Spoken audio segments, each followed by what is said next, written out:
Shalom saudaraku yang kekasih dalam Tuhan Yesus Kristus.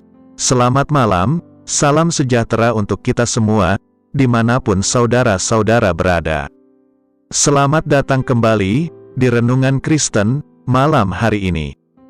Kiranya damai dan sukacita oleh Roh Kudus melimpah dalam hati dan kehidupan saudara semua, dan semoga saudara semua dalam keadaan sehat selalu.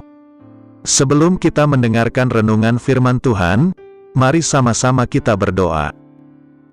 Bapa kami yang di sorga, Bapa yang baik dan penuh kasih sayang, Bapa di dalam nama Tuhan Yesus Kristus. Kami mengucap syukur Tuhan, oleh karena pertolongan-Mu di sepanjang hari ini, kami boleh dimampukan Tuhan, untuk melewati hari ini, melakukan tugas tanggung jawab kami, mengerjakan segala aktivitas kami, dengan pertolongan Tuhan. Terima kasih ya Tuhan, pada saat ini kami kembali akan merenungkan firman-Mu. Berbicaralah pada kami, urapi kami, jamah hati kami, supaya kami dapat mengerti akan maksud firman-Mu. Terima kasih Tuhan, dalam nama Tuhan Yesus Kristus, kami berdoa. Amin. Saudaraku, ayat renungan kita pada malam hari ini terdapat dalam kitab Mazmur pasal 42, ayat 1-5, yang berbunyi demikian. Untuk pemimpin biduan, nyanyian pengajaran Bani Korah. Seperti rusa yang merindukan sungai yang berair, demikianlah jiwaku merindukan Engkau, ya Allah. Jiwaku haus kepada Allah yang hidup. Bilakah aku boleh datang melihat Allah? Air mataku menjadi makananku siang dan malam, karena sepanjang hari orang berkata kepadaku, di mana Allah-Mu? Inilah yang hendak kuingat, sementara jiwaku gundah gulana. Bagaimana aku berjalan maju dalam kepadatan manusia, mendahului mereka melangkah ke rumah Allah, dengan suara sorak-sorai dan nyanyian syukur, dalam keramaian orang-orang yang mengadakan perayaan. Mengapa engkau tertekan, hai jiwaku, dan gelisah di dalam diriku? Berharaplah kepada Allah, sebab aku akan bersyukur lagi kepadanya, penolongku dan Allahku. Saudaraku, ada kisah seorang anak berusia 7 tahun, sedang mengalami sakit kepala untuk pertama kalinya. Dia bingung, karena ia merasakan sesuatu yang ia tidak pernah rasakan. Rasa sakit yang ia terima, tiba-tiba muncul di kepalanya, dan membuat dia berteriak kesakitan. Ia pun bergegas ke ibunya, yang sedang berada di dapur. Sementara ibunya dengan sigap, lari ke apotek membeli obat pereda sakit kepala. Anak ini bersandar di sofa, sambil berteriak kesakitan. Setelah 10 menit, ibunya datang dan memberi obat kepada anaknya, namun anaknya masih kesakitan. Anaknya bertanya kepada ibunya, mengapa obatnya tidak langsung bekerja, dan kepalanya rasanya masih sakit. Ibunya berusaha menenangkannya, dan memberitahu dengan perlahan, sambil mengusap kepala anaknya yang masih kecil. Ibunya berkata, obat ini memerlukan waktu untuk bereaksi di dalam tubuh. Meskipun ini obat bagus, hasilnya akan kelihatan beberapa saat kemudian. Setelah beberapa menit kemudian, secara perlahan, anaknya sudah mulai tenang, dan tidak merasakan sakit yang sebelumnya. Ibunya kemudian merebahkan anaknya di sofa, supaya obatnya bisa bekerja dengan lebih efektif. Tahukah Anda, bahwa orang percaya, terkadang berada di dalam situasi dan kondisi, yang dialami oleh anak tersebut.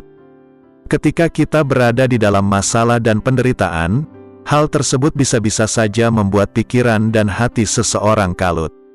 Seseorang bisa langsung cepat-cepat memikirkan solusi pendek, yaitu berusaha mengurangi dampaknya yang diakibatkannya. Pemazmur pun pernah berada di titik, di mana orang-orang mempertanyakan keberadaan Tuhannya.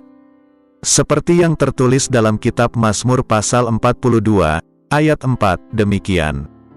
Air mataku menjadi makananku siang dan malam, karena sepanjang hari, orang berkata kepadaku, di mana Allah-Mu? Bukan saja orang percaya menerima cemooh terhadap penderitaan dan masalah yang dialaminya, namun hati seseorang pun bisa bertanya-tanya, di manakah Allah? Pemazmur Bani Korah merasa jiwanya mendapat tekanan yang kuat dari apa yang ia alami. Dalam ayatnya yang ke-6, berkata demikian, "Mengapa engkau tertekan, hai jiwaku, dan gelisah di dalam diriku? Berharaplah kepada Allah, sebab aku akan bersyukur lagi kepadanya, penolongku dan Allahku."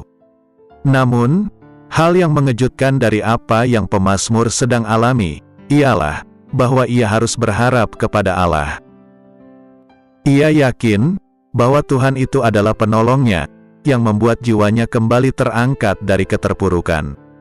Memang tidaklah mudah untuk melihat Tuhan di dalam hebatnya masalah yang sedang melanda hidup kita. Manusia seringkali fokus kepada pemecahan masalah atas persoalan yang merundungnya, namun terkadang seseorang melupakan pesan Tuhan di dalam masalah yang sedang menimpanya. Ketika Allah seolah diam di dalam pergumulan dan badai yang sedang menghadang kita, apakah yang kita sedang perbuat? Apakah kita dengan tangan yang menengadah ke atas, sembari berdoa dan menanti pertolongan Tuhan? Ataukah kita berusaha sekuat tenaga, dengan kemampuan kita yang terbatas, mencoba menyelesaikan masalah dan dampak yang diakibatkannya? Ketika Tuhan seolah diam, bukan berarti Dia berhenti bekerja untuk menolong kita. Pertolongan Tuhan tidak harus dengan segera secepat kilat untuk mengurangi masalah dan persoalan kita. Pertolongan Tuhan bisa berupa pikiran yang tenang dan hati yang damai, sekalipun di tengah-tengah keguncangan dari masalah yang sedang menghampiri kita. Ketika kita belum melihat hasil dari apa yang kita sudah doakan dan kita percayai, tetaplah percaya bahwa jika kita tetap berharap kepadanya, Ia akan menuntun kita secara perlahan. Tuhan tidak akan membiarkan seseorang jatuh dan tergeletak, namun Ia akan mengulurkan tangannya. Ketika hal itu terjadi, maukah kita berpegang kepada tangan Tuhan, yang mencoba meraih dan membantu kita bangkit? Jika kita memilih menyerah dan menepisnya, maka pertolongan Tuhan akan terasa tiada artinya. Namun, jika Anda bersedia melihat Tuhan bekerja, maka biarkanlah Tuhan berproses di dalam diri Anda, dan di dalam masalah dan pergumulan yang sedang terjadi. Tuhan tidak diam dan bisu, Ia pun tidak menutup mata terhadap segala pergumulan yang sedang kita perjuangkan. Dia tetap bekerja dan berkarya di dalam hidup orang-orang yang tetap mengandalkan dan melibatkan Tuhan dalam segala aspek hidup mereka. Amin. Tuhan Yesus memberkati. Demikianlah renungan firman Tuhan pada malam hari ini. Semoga menjadi berkat bagi kita semua. Dan untuk menutup renungan pada malam ini, mari kita berdoa. Bapa kami yang di surga, Bapa dalam nama Tuhan Yesus Kristus, kami bersyukur atas pertolongan-Mu, penyertaan-Mu, juga atas berkat-Mu. Kami berbahagia dan bersyukur atas kebaikan Tuhan dalam hidup kami. Terima kasih buat penyertaan Tuhan di sepanjang hari yang telah kami lewati, hingga pada malam hari ini, kami boleh bersyukur lagi di hadapan Tuhan, melalui doa dan renungan pada malam hari ini.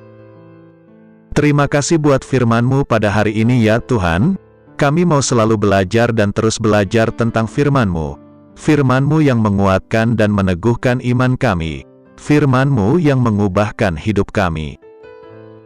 Kami mau melakukan firman-Mu ya Tuhan di sepanjang hidup kami, agar kami tetap kuat berjalan bersama dengan Engkau. Terima kasih ya Tuhan, buat kesempatan hidup yang masih Engkau berikan, kami mau pakai untuk hormat dan kemuliaan nama-Mu. Kiranya Engkau terus memberkati kehidupan kami, keluarga kami, sanak saudara kami, daerah tempat tinggal kami, bangsa dan negara kami, pemerintah-pemerintah kami. Biarlah semuanya dalam perlindungan-Mu ya Tuhan, dan jadilah sesuai kehendak-Mu yang terbaik dalam kehidupan kami. Ya Tuhan, hamba berdoa buat saudara-saudaraku, yang sudah mendengarkan renungan hari ini, yang saat ini sedang mengalami sakit penyakit, pergumulan masalah, kebutuhan ekonomi, kiranya Engkau jamah, sembuhkan dan pulihkan, berkati perekonomian mereka, serta berikan jalan keluar, di setiap pergumulan masalah yang mereka sedang hadapi. Dan ajarlah kami ya Tuhan, untuk selalu berharap dan percaya sepenuhnya kepada Tuhan Yesus. Pada malam hari ini ya Tuhan, kami akan beristirahat dalam tidur kami. Kiranya Engkau sertai dan lindungi kami di sepanjang malam ini, sehingga kami boleh bangun besok pagi, dengan tubuh yang sehat, kuat, serta diberkati Tuhan. Terima kasih Tuhan, inilah yang menjadi doa dan permohonan kami. Dalam nama Tuhan Yesus, kami berdoa. Amin.